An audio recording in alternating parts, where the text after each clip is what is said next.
dumalo sina Andrea Brillantes at Francine Diaz sa isang event sa BGC nitong Sabado. Pero wala ni isang litrato o video na magkasama sila, kaya naman agad itong pinansin at iniintriga ng mga netizens. Dahil sa matagal ng issue sa pagitan ng dalawa, umugong ang espekulasyon na nag-iiwasan o nagdedmahan sila sa naturang event.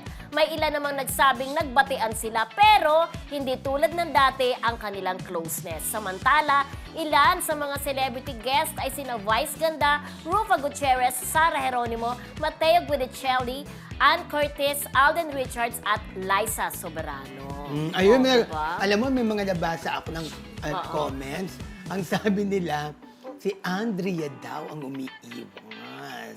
Ay, ganun. Oo. Pero alam naman natin talaga, meron silang nakaraan before na Yes. sa iba. Yung kay Seth, alam naman natin na nagkaroon ng special na pagtitinginan si Seth at saka si Andrea before. At na-involve nga itong si Chin. Si Chin ay si Francine Diaz, di ba?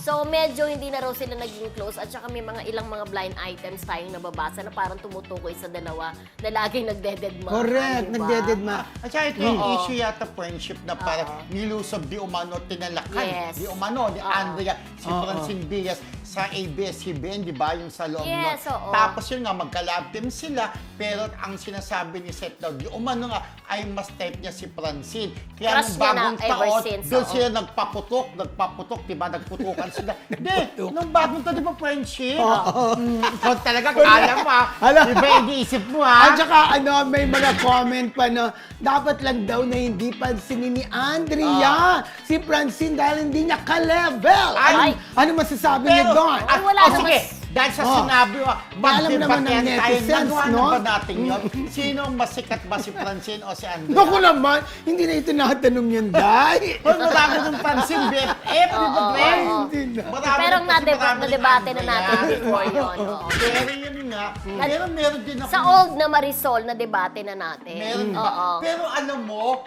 ito rin di ba si Vicky Bello, tapos yung isa si Ivy, parang andito rin, ang dami pa rin sikat. Ang dami rin sikat kay Ivy, di ba? Oo, nga natin silang problema. Pero nakita ko, ando si Liza, may comment yan, nabasa mo rin comment, meron din ako comment, ba't nandito si Liza dahil ba walang karir sa abroad? Bakit ganun na naman, Lagi di na ba? lang daw siya umuwi dito. Oo, sabing ganun. Basta Ang ako, dami ng mga netizens, di ba? Correct. Basta ako, between Francine and And Andrea. Andrea, naku, sikat naman si Andrea sa kanya, no?